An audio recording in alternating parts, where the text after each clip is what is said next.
Uau, que bênção, bênção de Deus. Muita informação e eu louvo a Deus pela vida do doutor, professor, pastor Carlos Augusto Vailate, porque estamos num tempo de apostasia, um tempo de esfriamento espiritual, e nós vemos o doutor Carlos Augusto Vailate com um grau de erudição tão grande, mas é impossível você não ver a espiritualidade do servo de Deus. Eu fico muito feliz, louvo a Deus por sua vida, que o eterno Deus continue o preservando assim. Foi maravilhosa a palestra. Queridos, nós vamos ter agora um momento de fórum de discussão. Vamos tentar manter em 30 minutos, com uma pequena extensão de no máximo mais 10 minutos, ok? E compõe já nosso fórum, que está aqui ao meu lado direito, partindo da vista do púlpito, o Dr. Carlos Augusto Vailate, doutor em estudos judaicos e árabes pela USP, mestre em teologia também, escritor e pastor. Quero também chamar aqui o nosso diretor acadêmico, pastor Jamierson Oliveira, uma linda salva de palmas para Jesus, que é pastor titular da Igreja Batista Etnos, é o diretor acadêmico do Seminário Batista Livre, é jornalista, bacharel em teologia, pós-graduado também em docência, teologia educacional, é o editor-chefe da Bíblia Missionária de Estudo e da Bíblia Apologética de Estudo. Glória a Deus por sua vida, pastor Jamierson. Eu também quero chamar aqui, que ele é doutor em teologia sistemática, é escritor, palestrante, teólogo, professor de teologia, pastor também da Convenção Batista Brasileira e coordenador do nosso polo aqui na Igreja Batista Boas Novas, o pastor Dr. Gabriel de Oliveira Porto. Uma linda salva de palmas também para Jesus, pela vida do servo de Deus. Também compõe esse fórum também de discussão acerca do tema.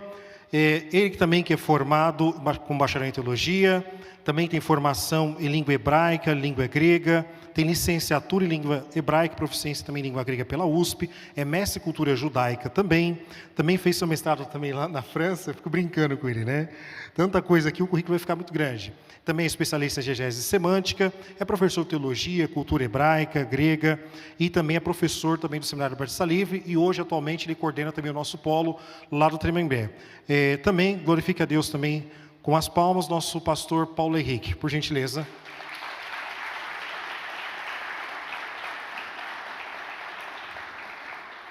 Compõe também esse fórum de discussão. Ele é pastor da Igreja Batista da Vila Antonieta, professor em práticas pastorais, é também formado com bacharel em teologia, formado também em eletrônica industrial pela Universidade de Mackenzie, é pós-graduado em psicoterapia também pelo Mackenzie, é pós-graduado também em capelania militar pela Universidade de Goiás, 27 anos no exercício do Ministério Pastoral, e também presidente também da Ordem de Pastores Batista, e ele fez uma ênfase que me chamou muita atenção, isso serve de exemplo para nós que somos novos. É o nosso pastor Marcos Pérez, uma linda salva de palmas também para Jesus. Mas me chamou a atenção, pode se sentar, pastor, ele é o mais velho entre nós aqui, né? E ele falou assim, Daniel, quando eu estava mandando mensagem para ele falou assim, Daniel, e não esquece de dizer, olha o que ele falou, diga que eu sou esposo da Magali, pai da Gisele André, avô do Luiz e do Ricardo e genro do Douglas e da Nora Amanda. Que exemplo! Fica uma lição para nós, né? Um pastor de família, um homem de família. Glória a Deus. Faz também composição ao nosso fórum de discussão. Ele que é diretor executivo do CREA, que é o Centro Religioso de Estudos e Informações Apologética, é escritor e autor do livro Controvérsias, Modismo e Heresias que Ameaçam a Igreja Brasileira, é graduado também em História pela Universidade do Cruzeiro do Sul, é o ex-pesquisador do ICP, que é o Instituto Cristão de Pesquisa, e do AGIR por 9 anos, pesquisador de assuntos religiosos, mais de 38 anos, é pastor também da Igreja Batista Ágape, ali no Jardim Pesa, Zona Leste, e já viajou mais de 27 países, um grande apologeta. Eu sempre brinco com ele, né?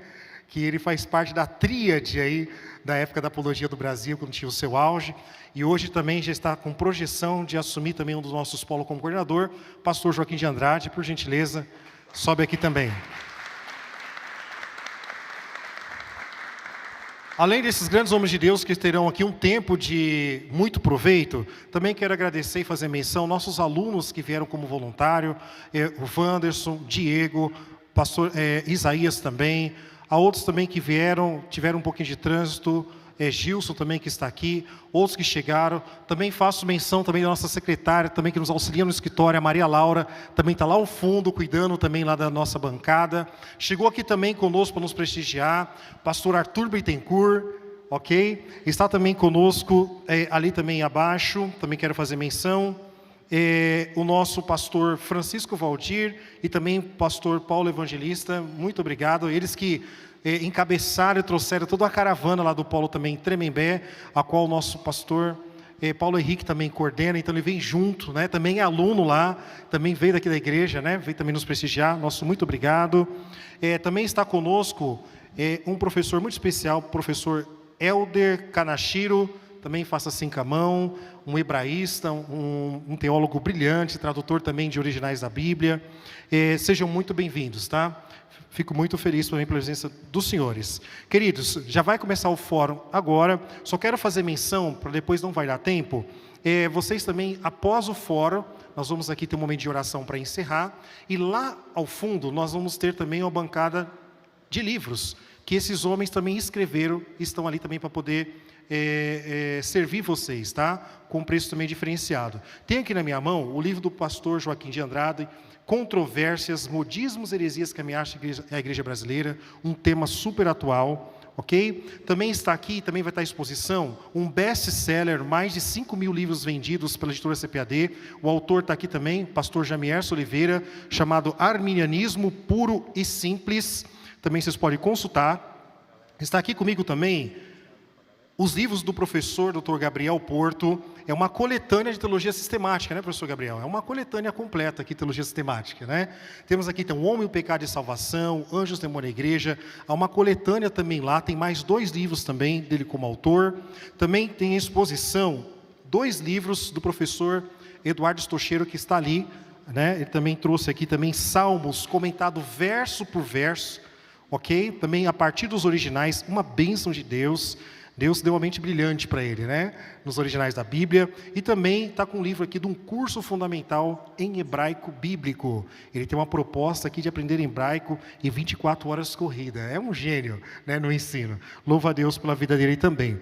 Queridos, também temos outros livros que não estão aqui expostos, mas vocês também poderão procurar os autores, tá? Então nós temos aqui, por exemplo, o livro do professor Helder Kanashiro, que ele escreveu um livro chamado Por que Fala em Parábolas? Ele vai estar lá no hall também, pode também fazer a encomenda com eles. Temos também o livro do professor Marcos Pérez, que não está aqui fisicamente, mas pode adquirir, procurando ele também lá na porta, que é Compartilhando Alegria.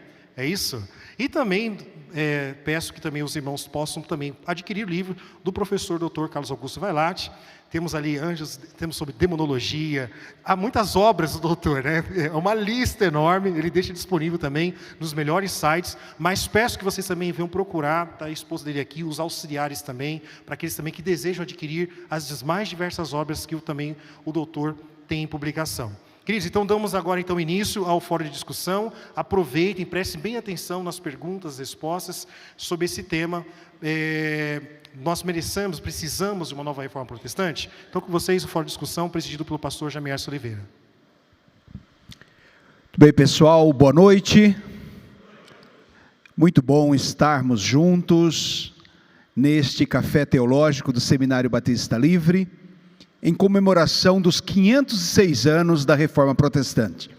Dia 31 agora de outubro, completaremos então 506 anos desde o dia 31 de outubro de 1517, marco oficial em que Martim Lutero fixou as suas teses ali na porta da igreja do Castelo de Wittenberg, e isso marca então, o marco histórico, por assim dizer, do desenvolvimento desse movimento teológico, eclesiológico, bibliocêntrico, que transformou o mundo inteiro. Todo mundo, principalmente o mundo ocidental, foi profundamente transformado pelo movimento da Reforma Protestante. E hoje nós temos o privilégio de sentarmos aqui, 506 anos depois, e discutirmos novamente a importância desse evento, de que maneira ele pode nos afetar na prática. Nós tivemos aqui toda essa essa abordagem teológica e bíblica do pastor Vailate. E eu quero aqui, junto com os colegas, inclusive o Vailate juntamente, coordenadores, como o Paulo Henrique, coordenador do nosso polo no Jardim Tremembé, o Gabriel Porto, que é o coordenador aqui do polo da Vila Prudente, pastor Marcos Pérez, do polo da Vila Antonieta, pastor Joaquim, do polo São Miguel Paulista, e eu, que estou ali na direção do polo, ou da sede do seminário, em Guarulhos. E eu quero, assim, com muita alegria, né, recebê-los aqui esta noite, para esse momento de discussão. Sentindo a falta aqui, evidentemente, do pastor Wagner, né, e nós não terminaremos esse evento sem fazer uma oração pelo nosso amigo, pastor dessa igreja, nosso anfitrião aqui do evento. Amém, pessoal? Então, olha, eu vou formular algumas perguntas para os colegas aqui, que terão alguns minutos para fazer uma exposição sobre o assunto perguntado. Os demais podem fazer uma participação na pergunta, uma colocação, um acréscimo, alguma ideia a contribuir, e assim a gente vai passando por cada um deles, tá bom? Depois, no final, eu vou abrir, por causa do tempo também, não queremos nos estender tanto, pelo menos 2 ou 3 perguntas do auditório, tá bom? Então vamos fazer dessa maneira. Eu quero uma pergunta mais retórica, ok? Para os colegas aqui na mesa, se todos eles concordam, tá? E aí 30 segundos para cada um, responderem a pergunta tema que nós colocamos para o evento, né? Se precisamos de uma nova reforma protestante. Então pense o seguinte, Paulo Henrique, Gabriel, pastor Marcos, Joaquim e o Vailate. Precisamos, a igreja evangélica no Brasil, ou a igreja evangélica no mundo, o evangelicalismo no mundo, precisa de uma nova reforma protestante, nos moldes daquela que aconteceram há 506 anos atrás? Vou conversar com Paulo Henrique, passando pelo Gabriel e finalizando com o Vailate. Boa noite a todos, prazer estar aqui com vocês, boa noite a todos da mesa. Eu acredito que nós precisamos nos ater aos 5 pontos principais da reforma. Como o doutor colocou, a igreja tem ido por um caminho preocupante. Então, se firmar na fé, na palavra, na escritura, em Cristo, na graça, acredito que esses pontos são fundamentais. Então, se manter naquilo que foi a reforma, é um ponto principal para continuarmos crescendo com Cristo. E precisamos de um Lutero? Precisamos manter aquilo que Lutero fez, né? O pessoal esqueceu Legal. muito, uma mente muito curta, a galera vai esquecendo aquilo que foi feito e vai procurando novos caminhos, automaticamente vai deixando para trás aquilo que trouxe a liberdade, né? Voltar para Cristo, nós precisamos estar em Cristo. Muito bom. Pastor Gabriel, precisamos de uma nova reforma protestante? Graça e paz a todos. Com certeza, mais do que uma nova reforma, precisamos manter a reforma e continuar reformando, né? Porque a reforma não foi completa. Na época de Lutero começou a se reformar o que era mais gritante, mais absurdo. Mas até hoje, mesmo nesses mais de 500 anos, a maioria, ou todas eu posso dizer, as denominações evangélicas, ainda carregam dogmas católicos, ainda carregam conceitos católicos dos quais não se libertaram. E se nós formos no sola scriptura, o primeiro ponto da reforma e que norteia todos os outros, o que a Bíblia nos ensina? Então, para mim, a reforma só estaria completa quando toda a nossa regra de fé e prática, de doutrina, de sistema de religião, de denominação, de cristianismo, de vida cristã, estiver 100% pautado no que a Bíblia ensina e somente no que a Bíblia ensina. Enquanto nós ainda estivermos carregando tradições, primariamente católicas ou até outros tipos de tradições, a reforma não está completa. Então, na verdade, a reforma nunca foi completa. Ela precisa ser continuada, intensificada e completada. Ponto interessante. Pastor Marco Pérez, também respondendo a mesma pergunta, tema geral. Precisamos, pastor, de uma nova reforma?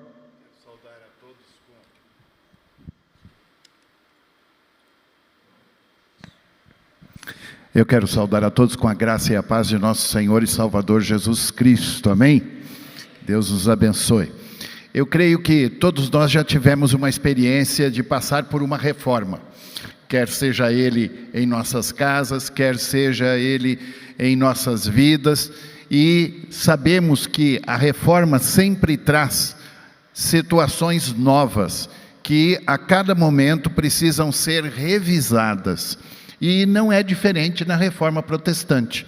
Assim como já bem foi dito, nós ainda não estamos plenamente nos moldes das Escrituras, daquilo que Deus deseja para a sua igreja. É só olhar para aquilo que acabamos de ver sendo apresentado. As discrepâncias de pessoas que estão sendo levantadas para ensinar, mas estão trabalhando no desensino. Então, olhando para isso, sim, precisamos de uma reforma constante, e olhando sempre para as Escrituras, para nos aproximarmos cada vez mais daquilo que o Senhor estabeleceu e deseja para a igreja dele. Ele é o Senhor da igreja. Precisamos seguir aquilo que Ele mesmo deixou para que possamos seguir. Solos Cristos. Né? Solos Cristo. Tudo bem. Pastor Joaquim de Andrade, que é o coordenador do Polo de São Miguel. Mesma pergunta retórica, pastor. Precisamos, hoje, a igreja evangélica no Brasil, precisamos de uma nova reforma? É uma provocação isso com Joaquim, né? Joaquim, boa noite a todos. É... Deus abençoe os irmãos. Mais do que nunca, precisamos de uma reforma urgente. Eu acho que a igreja, quando houve a reforma protestante, a proposta da reforma foi excelente. Quando nós pegamos as 5 solas, fantástico. Agora, qual igreja está vivendo isso? Qual denominação, mesmo as chamadas denominações históricas? Eu tenho viajado 32 países e confesso para vocês que a realidade é outra. Essas igrejas ditas reformadas precisam de uma reforma. As não reformadas também precisam de uma reforma. Por quê? Porque tem se afastado completamente das 5 solas. Então, com isso, eu entendo, não é Lutero, A gente não precisa de Lutero. A gente precisa de homens e mulheres que se voltem para as 5 solas, que se voltem para as Escrituras, para a glória de Deus, para a graça de Deus.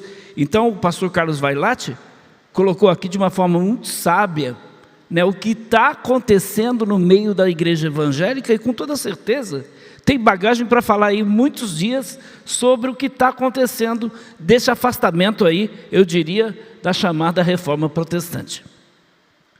Muito bom. Também a mesma pergunta, Vailate, você já discorreu aí por quase 1 hora sobre o tema, então eu vou fazer uma alteraçãozinha na pergunta. A julgar que um dos efeitos, eu não sei se poderíamos considerar um efeito colateral, da reforma, a diversificação denominacional, essa pulverização do cristianismo em pequenas igrejas, esse fracionamento, é possível uma nova reforma? Porque era possível uma reforma numa igreja unificada, como a igreja medieval. E hoje, como fazer uma reforma num cenário tão diferente quanto esse, plural, fracionado? Eu diria que esse é um dos grandes desafios, Somos diversos, estamos aqui entre, de novo, batistas, assembleanos, pentecostais, tradicionais, mas que amam a Deus, a sua palavra, a Jesus e assim por diante. Então, eu diria que o grande desafio é preservarmos a nossa identidade diversa, dentro de uma catolicidade, no sentido que devemos todos ter, e não falo aqui de catolicidade em termos católicos romanos, né, ou católico-romanos, né, mas em termos, como eu disse, de nos unirmos sem sacrificarmos a nossa crença, a nossa fé dentro do aspecto denominacional, confessional e assim por diante, mas pelo menos de uma forma, um estender de braço, uma gentileza, uma amizade sincera, uma proximidade maior. Porque eu tenho a impressão, Jamierson e demais irmãos, me corrijam talvez se estiver errado, muitas vezes nós agimos como aqueles discípulos de Jesus. Senhor, despede porque Ele não nos segue. Ele não é da nossa patota, não é do nosso clube. Não é assembleando? Manda embora. Não é batista, não é luterano, não é calvinista, não é arminiano, manda embora. E Jesus vai dizer que aqueles que não são contra Ele, eles estão ao seu lado, né? Então, às vezes, nós queremos ser, talvez, puristas demais ou santos demais, a ponto de não termos uma vida de comunhão com o nosso irmão e com a nossa irmã em Cristo. Às vezes, nos achamos melhores do que os outros. Somos, às vezes, arrogantes, prepotentes, petulantes. Nos julgamos donos da verdade. Nós somos apenas os ortodoxos, todos os que destoam de nós confessionalmente, teologicamente, são os heterodoxos ou hereges. Então, eu acho que essa postura de baixar a guarda não é sacrificar o Evangelho, nem os valores do Evangelho, haja vista os 5 solas citados, mas baixar a guarda, essa proximidade, esse amor cristão, eu diria que ele seria muito importante para preservarmos a diversidade e, ao mesmo tempo, em termos holísticos, permearmos essa unidade da Igreja de Cristo como um todo. Vocês gostariam de acrescentar alguma coisa nessa questão da essa diversidade dentro do mundo protestante? Como responder a isso?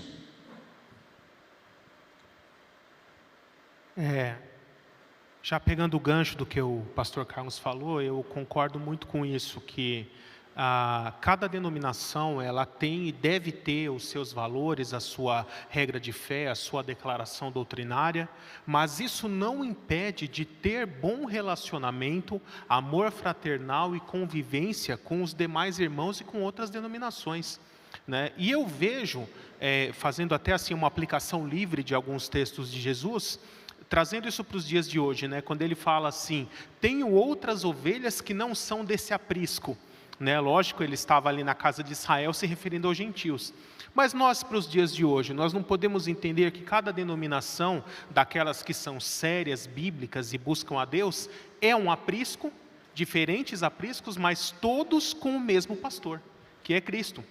Então quem nos une? É Cristo. Apesar de sermos diferentes em alguns aspectos, né?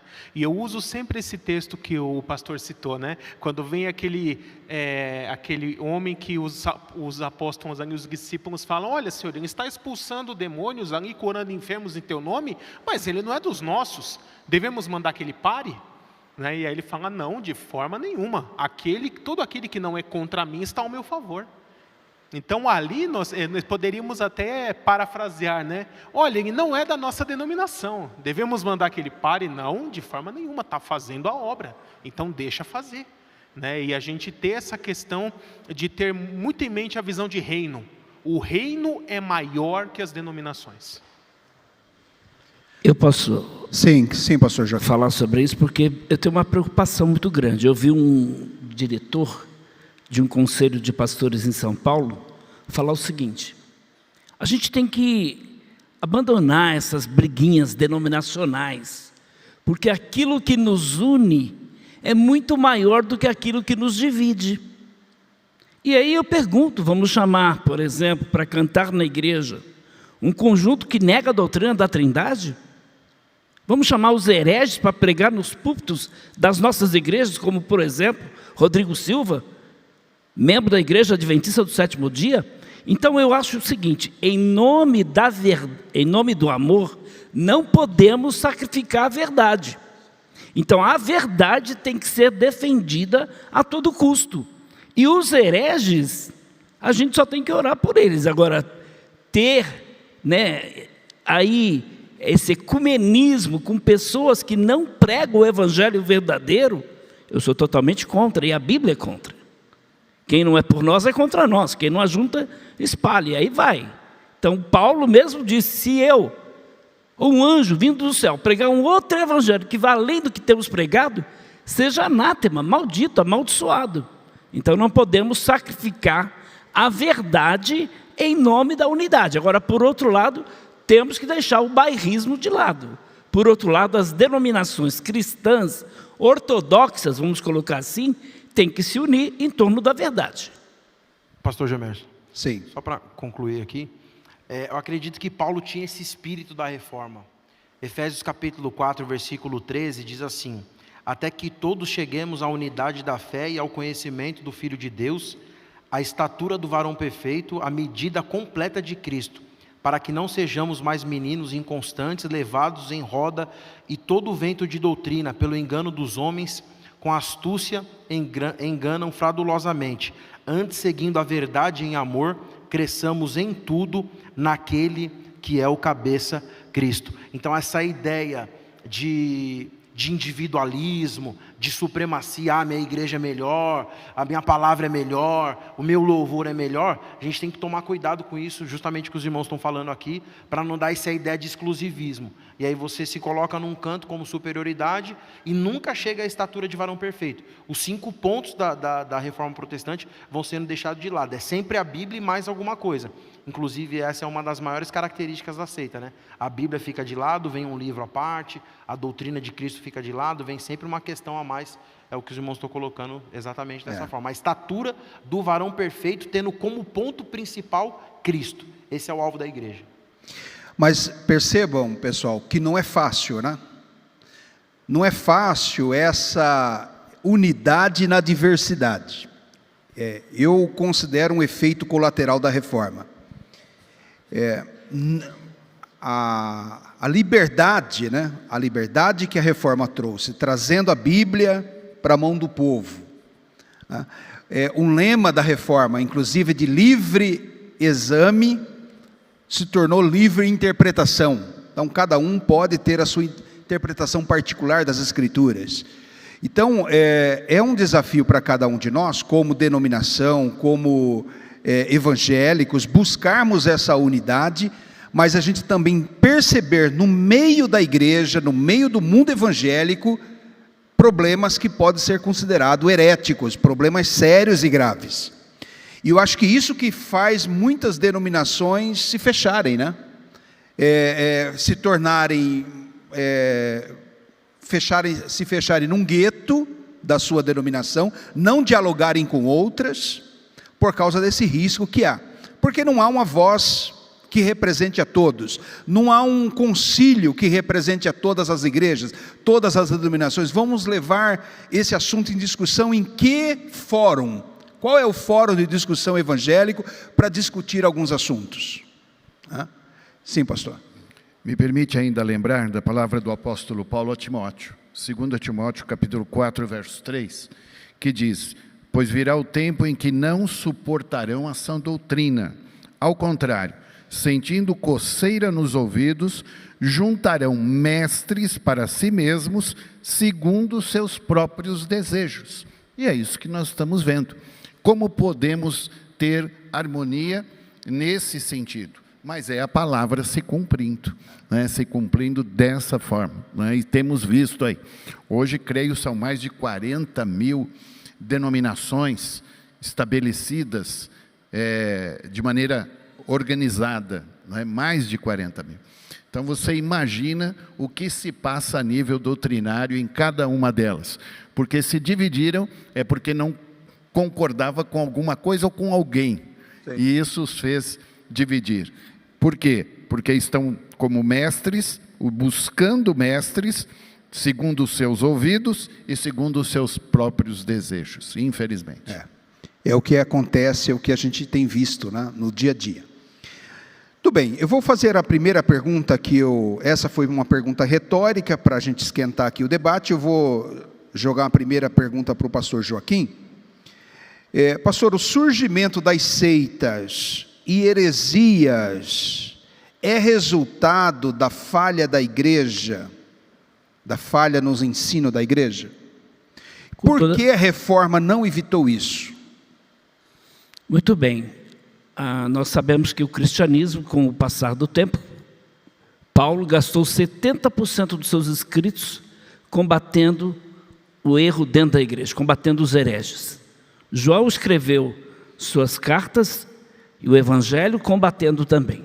Então a igreja permaneceu ali, firme nos ensinamentos de Cristo.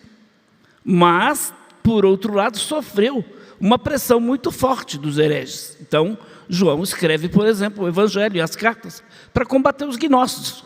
O gnosticismo estava influenciando a igreja cristã do primeiro século.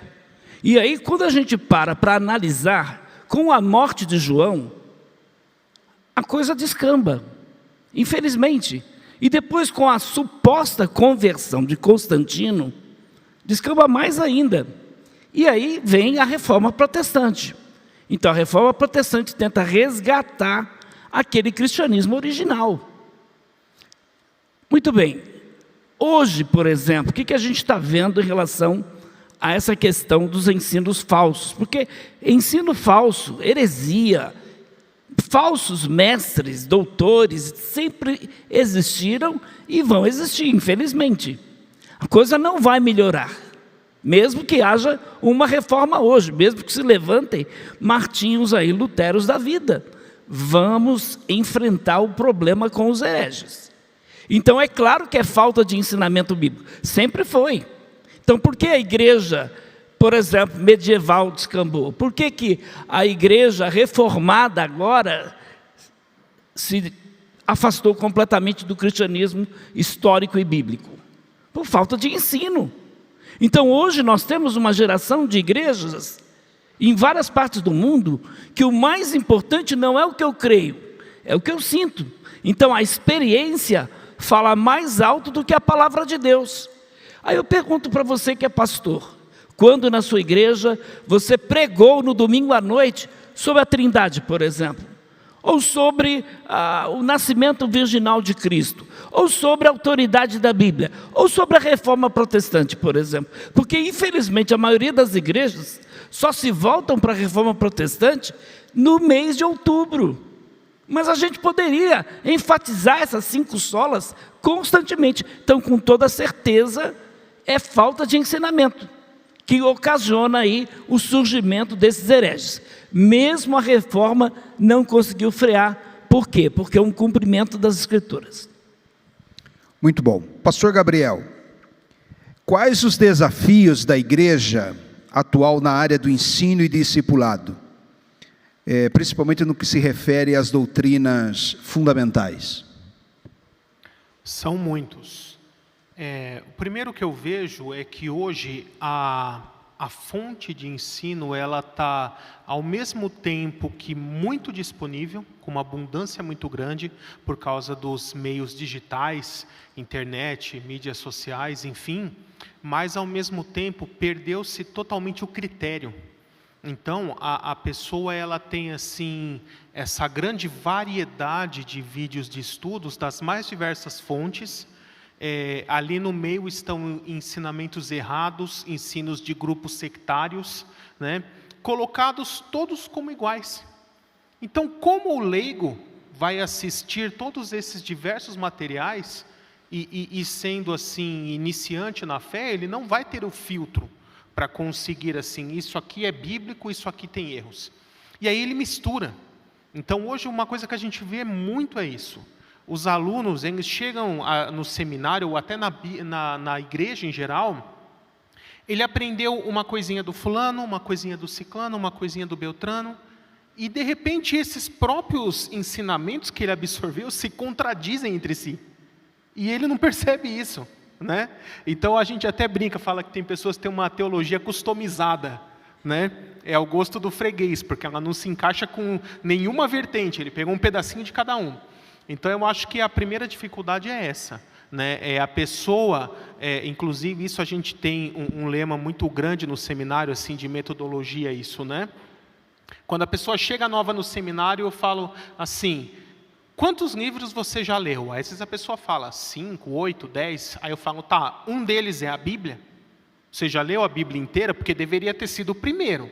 A gente sempre pergunta isso para o aluno, você já leu a Bíblia inteira? Já deveria ter lido, mas se não leu, você tem que assumir o compromisso de pelo menos até o término do curso, ter lido a Bíblia inteira, no mínimo uma vez. A gente recomenda 3, uma por ano, porque isso ajudaria muito, mas as pessoas eu vejo assim que elas querem tudo muito mastigado. Ir direto para vídeos de ensinamentos de coisas complexas, sem ter aprendido o básico, sem ter extraído a sua noção básica direto das Escrituras, e aí ela se confunde, cria confusões, ela cai em ensinos errados, começa a defender com unhas e dentes porque uma pessoa que ela admira ensinou aquilo. Então, são 3 lemas que eu sempre falo para os alunos nesse aspecto. Não caia nesses 3 erros. Primeiro, quem ensinou isso é um cristão muito piedoso, uma pessoa muito boazinha, com excelente índole moral. Então, tudo que ele ensina está certo. Não, cristãos piedosos podem errar. Segundo, quem ensinou isso é uma pessoa muito estudada, ele tem mestrado, doutorado, PhD e mais um monte de coisa. Tudo que ele fala está certo. Não, mestres e doutores podem errar. Terceiro, esse ensino é muito antigo, existe há vários séculos, então tem que estar certo. Não, como o próprio pastor Joaquim falou, desde o 1º século já tinha heresia, já tinha seitas, grupos sectários. Então qual que é a resposta certa? Este ensino tem uma base sólida nas Escrituras a partir de textos corretamente interpretados? Tem, então ele está certo. E é para isso que nós temos que nos voltar. Antes de tudo, colocar a base de todo o ensino na Bíblia. Então eu me volto aqui ao pastor Marcos Pérez, porque isso envolve a liderança, pastor. Como pastor de igreja local, eu também fico muitas vezes incomodado com o crescimento da igreja, querendo levar uma igreja a uma dinâmica, e aí você se vê diante de um momento difícil de decisão. Continuar ensinando apenas as Escrituras, ou trazer novidades para a igreja, shows, enfim, todo tipo de entretenimento para animar o povo. Porque o colega do lado está fazendo tudo aquilo, e a igreja dele está cheia, e você está ali na teologia sistemática, escola dominical, doutrinas fundamentais, e não está funcionando. Então eu pergunto ao pastor Marcos Pérez, o senhor aproveitando que é presidente da Ordem de Pastores, batistas, de que forma a vida e a luta dos reformadores servem de exemplo para a liderança evangélica atual? Eu creio que não podemos de forma alguma negligenciar a história destes homens, que puderam lutar e sofrer diante daquilo que Deus colocou em seus corações. E uma das coisas que nós vemos, pelo menos na história destes homens, é o compromisso com a oração e com a palavra de Deus. Nós sabemos, como pastores, que nós ensinamos, pregamos, proclamamos a verdade, mas quem dá o crescimento é o nosso Deus. É Ele quem proporciona o crescimento da igreja. Então, se a igreja está sendo ensinada, se ela está sendo regada com as orações do seu pastor, ela crescerá na medida daquilo que Deus tem para aquela comunidade. E eu penso em igreja como reino. Vemos uma igreja crescendo, eu louvo a Deus por aquela igreja que está crescendo. Eu não vou querer me chegar e dizer que a minha igreja precisa crescer o tanto quanto aquela igreja está crescendo, Porque se o crescimento ele é dado pelo Senhor, o Senhor sabe o quanto a igreja que eu estou à frente naquele determinado momento há de crescer, não é? E se houver alguma outra situação que possa mudar esse resultado, com certeza através da oração e da leitura das Escrituras Sagradas, o Senhor vai trazer ao meu coração aquilo que seja necessário para aquela mudança.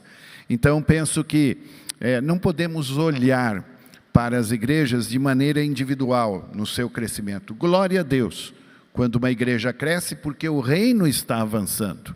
E eu preciso estar atento e não posso trocar mensagens, púlpito, por atrações que venham a atrair as pessoas, de forma alguma.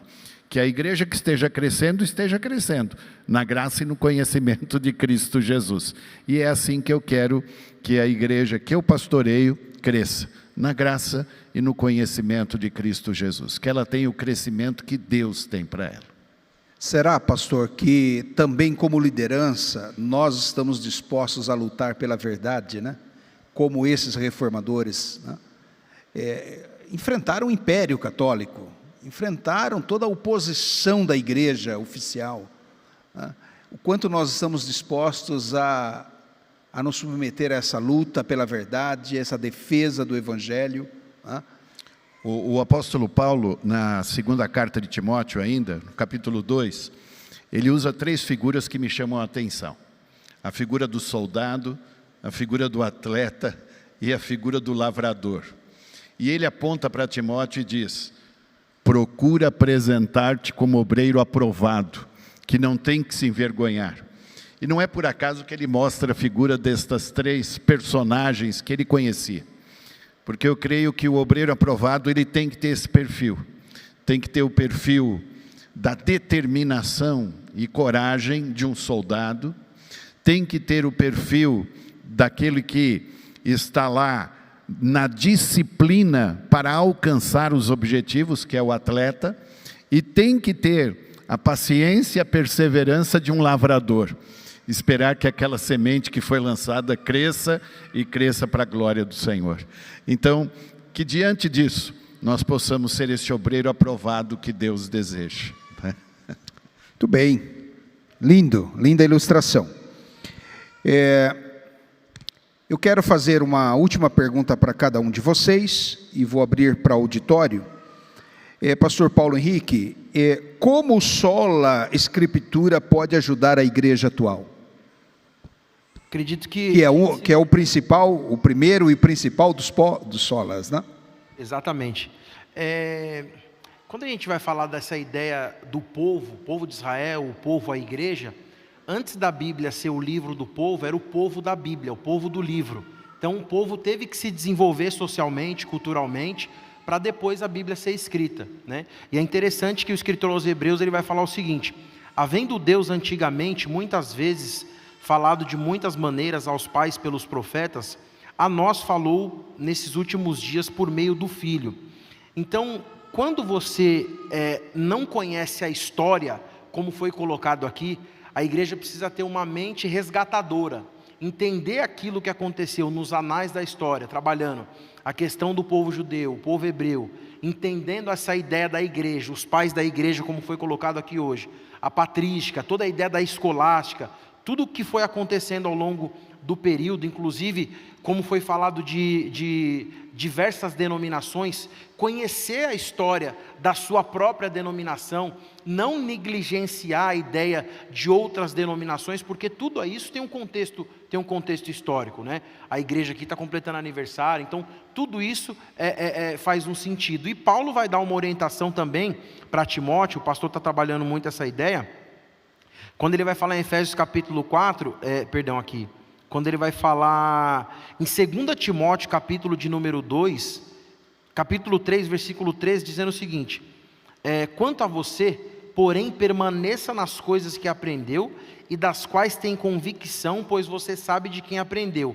Porque desde criança você conhece as sagradas letras, que são capazes de torná-lo sábio para a salvação. Então, tudo que foi mostrado aqui hoje, tudo isso que está passando por essa roda, traz a ideia do ensino que pode tornar você sábio para a salvação ou não. E Paulo vai falar isso dentro da cultura judaica. Alguns sábios dizem que ele assumiu a paternidade de Timóteo através da instrução ali como um goelo. Mas a ideia é o seguinte, que tipo de conhecimento é que nós estamos levando, não só para a nossa casa, mas para os nossos altares. Então toda essa ideia de se manter firme na Escritura, agora falando de obreiro para obreiro, o obreiro precisa se munir de conhecimento sadio, porque tem duas formas: ou o conhecimento da Bíblia não leva você para o céu, não faz você se tornar sábio para a salvação, ou ele é capaz de conduzir você até a sala do trono. Então assim, se manter firme nas Escrituras é fundamental para se encontrar com Cristo no dia do trono branco. Sola Escritura, então. Sola Escritura. Pastor Gabriel, como solos Cristos pode hoje ajudar a igreja? Como a gente já começou a explicar um pouco, né? Todos os outros solas, eles derivam do sola Escritura. Porque se você analisar a Bíblia, você vai entender que a salvação é somente em Cristo, que a salvação é somente pela graça, que somente a Deus devemos dar glória, e assim por diante. Então, primeiro nós precisamos entender o que é solos Cristos, porque Cristo realmente é suficiente nas nossas vidas no dia a dia? Na prática da nossa vida? O que eu quero dizer com isso? Infelizmente hoje, ainda hoje, nós vemos pessoas no nosso meio, nas nossas igrejas, que afirmam ser cristãos, mas vivem uma vida em que Cristo não é o Senhor da vida delas. E dividem a soberania de Cristo com várias outras coisas. Então, por exemplo, vou partir até de alguns exemplos simples. É relativamente comum nós vemos, por exemplo, cristãos que leem horóscopo e acreditam em horóscopo e ainda falam, eu sou do signo tal. Né? E aí, quando eu não entendo nada disso, mas a pessoa fala assim, você vai namorar com fulano? Não, ele é geminiano, não faz isso, não vai combinar com o seu signo, e não sei o quê, coisas desse tipo. E aí eu falo, o cristão deve confiar no momento do ano em que a pessoa nasceu, qual estrela que estava apontada, qual constelação, ou naquele que criou as estrelas? Amém. Aquele que criou as estrelas.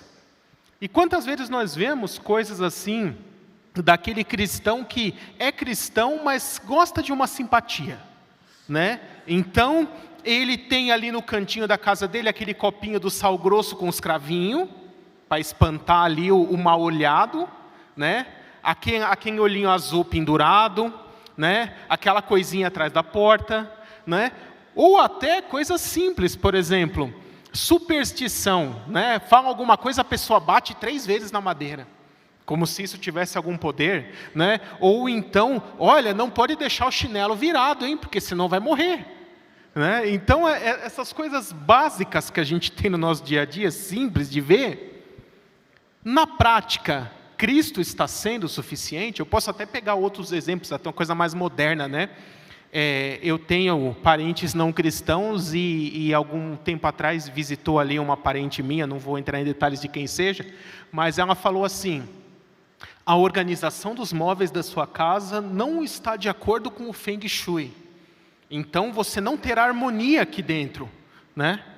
E aí eu falei assim, sabe como é que eu tenho harmonia na minha casa? Está vendo ali aquele quadro que tem os nomes de Cristo, aquele outro escrito morreu por você? Essa harmonia aqui em casa. A harmonia aqui em casa é porque aqui a gente ora, aqui a gente lê a Bíblia, aqui eu ensino meus filhos no caminho do Senhor, aqui a gente canta os louvores. Os móveis podiam estar de cabeça para baixo aqui. Fazendo essas coisas vai ter harmonia. Não é o Feng Shui, o jeito que está o sofá, a estante, o tapete que vai mudar alguma coisa. Então, quantos de nós estamos no nosso dia a dia ignorando os solos Cristos? Você tem que pensar cada dia, Cristo é suficiente para mim, para minha casa, para minha vida, para minha família? Nós estamos vivendo do jeito que Cristo quer que nós vivamos em cada aspecto das nossas vidas? Isso é solos Cristos. Amém. Rapidamente, eu quero perguntar ao Vailate, também ao Joaquim e ao Marcos. Vailate, como sola fide pode ser importante para a igreja hoje, de forma bem resumida? O sola fide, ele é profundamente importante, porque nós não temos outro meio de sermos salvos a não ser pela graça, mediante a fé em Cristo Jesus, conforme escrito no texto sagrado, e de modo que isto venha a resultar na glória somente de Deus.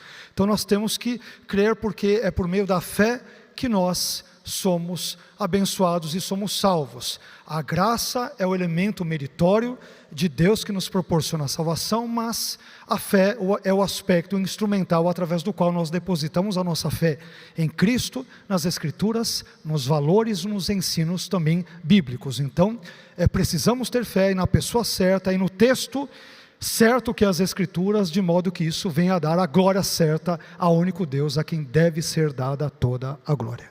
Sola fide, então.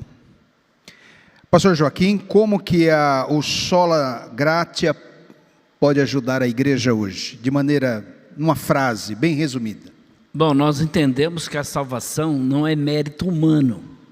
E a reforma tem aí no sola gratia essa questão, porque a igreja católica pregava uma salvação por obras. E não é por aquilo que eu faço, é por aquilo que Cristo fez por mim. Então nós precisamos resgatar isso na igreja, porque a maioria dos crentes pensa que eles vão ser salvos por aquilo que eles estão fazendo. Então, se eu for dizimista, se eu vir à igreja, se eu ler a Bíblia, e não é nada disso. Nós fazemos isso porque somos salvos, não para sermos salvos. Muito bem. Pastor Marcos, encerrando então, como sola Deo Glória pode ser importante para a igreja de hoje? É só lembrar que nós fomos criados para a glória de Deus, para a sua glória. 1 Coríntios capítulo 10, verso 31, o apóstolo Paulo escreve: assim, quer vocês comam, quer bebam, quer façam qualquer outra coisa, façam tudo para a glória de Deus. Somente a glória de Deus. Sola Deo Glória. Só. Amém, pessoal? Glória a Deus. Aplauda ao Senhor. Muito bom estarmos nesse encerramento.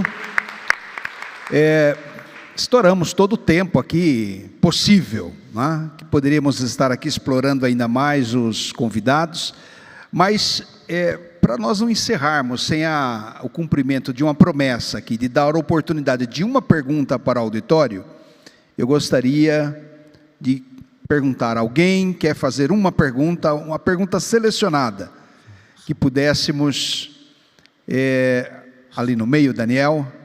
Então, será a única pergunta do auditório, por causa do horário que já estouramos, e quero encerrar com uma oração. Sim, querido. Boa noite. Boa noite. Meu nome é Vinícius. Eu queria perguntar, eu sou do início da década de 80 e sempre ouço dizer, né, que um pouco antes, ali, década de 70, 60, a igreja era bem melhor, mais fervorosa, né, que não se ouvia falar desses acontecimentos de hoje, né, que a igreja tem mudado e que até gerou essa pergunta né, desse evento de hoje, né. Mas eu gostaria de perguntar se por acaso ali, eu acredito que de repente o neopentecostalismo ali no meio, no início da década de 70, não contribuiu para isso que nós estamos vendo hoje, né?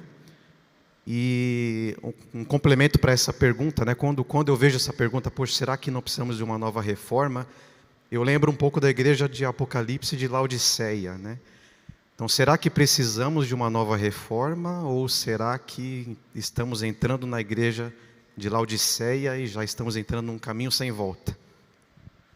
Tudo bem, eu quero dar o privilégio ao Vailate, como palestrante oficial, a responder essa pergunta, Vailate. Você entendeu a pergunta? Por favor. Acho que a primeira parte foi sobre o neopentecostalismo, não é isso? Como que o surgimento dele, se o surgimento do neopentecostalismo de alguma forma contribuiu para esse estado de coisas, é isso mesmo? Então, eu diria que sim, de alguma forma contribuiu, sem generalizar o neopentecostalismo como um todo. como já foi inclusive adiantado aqui, salvo engano o pastor Gabriel mencionou, o que acontece?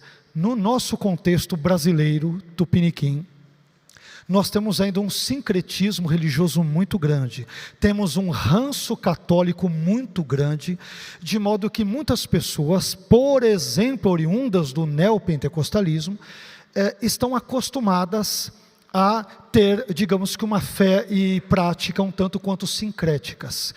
Então, eu já vi pessoas, ninguém me contou, já falei com algumas dessas pessoas que de manhã ela vai à missa, acende uma vela, à tarde ela ia num terreiro de umbanda, por exemplo, e à noite ela ia num culto evangélico.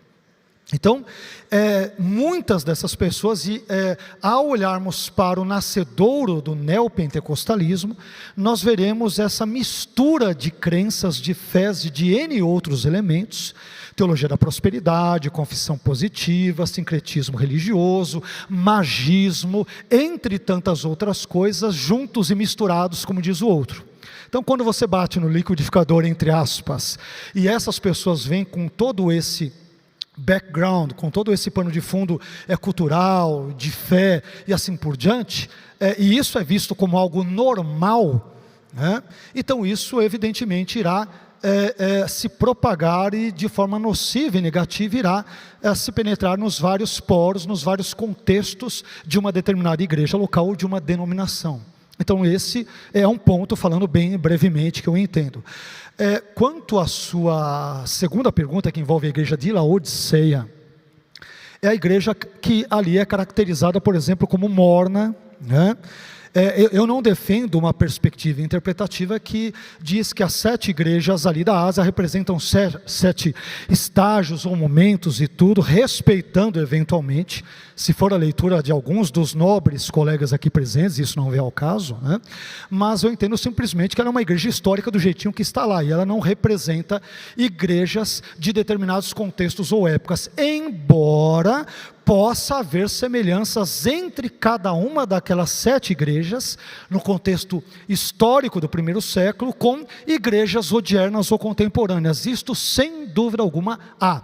Embora elas não representem igrejas, a meu ver, respeitosamente, de diferentes períodos ou de épocas. Então, num certo sentido, feita esta ressalva, que eu entendo importante, sim, nós temos uma igreja hoje que em muitos quesitos ela é morna, ela não é crente nem fria quanto ao estudo bíblico, né? É aquele estudo bíblico que é feito meia boca, com perdão pela expressão, é a oração meia boca, é uma EBD meia boca, é uma vida de santificação meia boca, e o sujeito, por conseguinte, acaba se tornando um crente meia boca. Então, isso é muito complicado. É um evangelho que ele é levado de qualquer jeito, as pessoas, como foi aqui muito bem dito pelos meus queridos companheiros, nós temos hoje um terrível perigo que nos assola e que está presente em muitas das nossas igrejas, foi aqui citado já mais de uma vez, que é aquilo que os estudiosos têm chamado de ateísmo cristão. Não foi citado aqui com esse nome, mas tem a ver com isso. Ou seja, o sujeito é ortodoxo na sua fé, ele crê que Deus se fez homem na pessoa de Jesus, ele crê que a Bíblia é a palavra de Deus, ele crê que Jesus nasceu de uma virgem, que Jesus ressuscitou literalmente, que Deus é unitrino, que Jesus um dia voltará para buscar a igreja, mas ele vive, isso ele crê, diz que crê, mas ele vive de uma forma totalmente desencontrada com esses valores. Ele crê no amor, prega o amor, mas não vive amando o próximo quando Deus ordena. Ele crê que o perdão é uma ideia maravilhosa, mas ele não perdoa quando pisam no calo dele. Ele acredita que a Bíblia é um livro por excelência, só lê escritura, mas como foi dito aqui, não lê, só lê muitas vezes quando é o culto de domingo, quando vai para a igreja e lê aquele trecho daquela perícope bíblica, aqueles 3, 4, 5 versículos e tudo. Ele crê que a vida cristã é maravilhosa, que o cristianismo é a melhor de todas as religiões, mas não vive de forma consoante aquilo que ele diz crer. Em outras palavras, ele tem uma ortodoxia nota 10, nota 1000, mas na ortopraxia ele é um herege. Ele crê ou diz crer que Jesus é o caminho, mas vive como se Jesus não existisse. Bate na mulher, desrespeita os animais, xinga o vizinho, é uma péssima pessoa e ele diz que é cristão. Então, enquanto a nossa ortodoxia não der as mãos para a nossa ortopraxia e não vivermos de forma correta, de acordo com as crenças corretas nas quais acreditamos, não haverá mudança na nossa vida, não haverá mudança na sociedade, não haverá nenhum tipo de mudança. Um dos axiomas da reforma protestante é: igreja reformada sempre sendo reformada, porque as gerações mudam, valores mudam, modismos vêm, vão e assim por diante. Portanto, nós temos que divulgar, propagar, apregoar e sobretudo viver a nossa fé. Os filhos em casa, mais do que só ler a Escritura, saber sobre isso conceitualmente, eles têm que ver, poxa, a Bíblia é verdade, porque eu vi, a professora da EBD falou: maridos, amem vossas mulheres. Eu sei que isso é verdade, porque eu vejo meu pai amando a minha mãe. Meu pai não xinga a minha mãe, ele não briga com a minha mãe, ele respeita a minha mãe. Eu sei que a Bíblia é verdade, porque meu pai vive as Escrituras dentro de casa.